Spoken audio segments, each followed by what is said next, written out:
అధికార పార్టీకి సంబంధించినటువంటి మీడియా, అధికార పార్టీకి వంతపాడే మీడియా అనేక రకాలుగా విషం చిమ్ముతూనే ఉంది.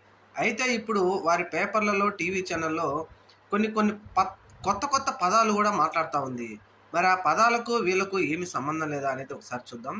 అదేంటి అంటే, రాష్ట్రంలో సంఘ విద్రోహ శక్తులు ఎక్కువైపోయాయి. వాళ్ళను నిర్వహించాలి. వాళ్ళు రాష్ట్ర అభివృద్ధిని ఆపేస్తున్నారు అని మాట్లాడుతా ఉన్నారు. ఎవరి సంఘ విద్రోహ శక్తులు?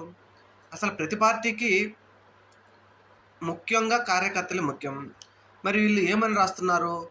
తెలుగుదేశం పార్టీ వారైతే ఏమని రాస్తున్నారు? వైసీపీ వాళ్ళు ఏం రాస్తున్నారో ఒకసారి చూద్దాం. తెలుగుదేశం పార్టీ కార్యకర్తల గురించి రాసేటప్పుడు తెలుగు తమ్ముళ్ళు అని రాస్తారు. వైఎస్ఆర్సీపీ పార్టీ కార్యకర్తలను రాసేటప్పుడు వైసీపీ మూకలు, రౌడీ మూకలు అని రాస్తారు. అలాగే జగన్మోహన్ రెడ్డి గారు ఒక పథకాన్ని పేద ప్రజలకు ఇస్తే సోమరిపోతులను రెడీ చేస్తున్నారు అని రాస్తారు. చంద్రబాబు నాయుడు గారు ఒక పథకాన్ని ఇవ్వదలుచుకుంటే ఇది మాత్రం లోకం కోసం, ప్రజల కోసం అని రాస్తారు. ఎవరు సంఘ విద్రోహ శక్తులు? ఈ విధమైనటువంటి రాతలు రాసి ప్రజలలోకి చొప్పించేవారు సంఘ విద్రోహ శక్తుల అనేది ఒకసారి తెలుసుకుంటే మంచిది మన మీడియా మిత్రులు.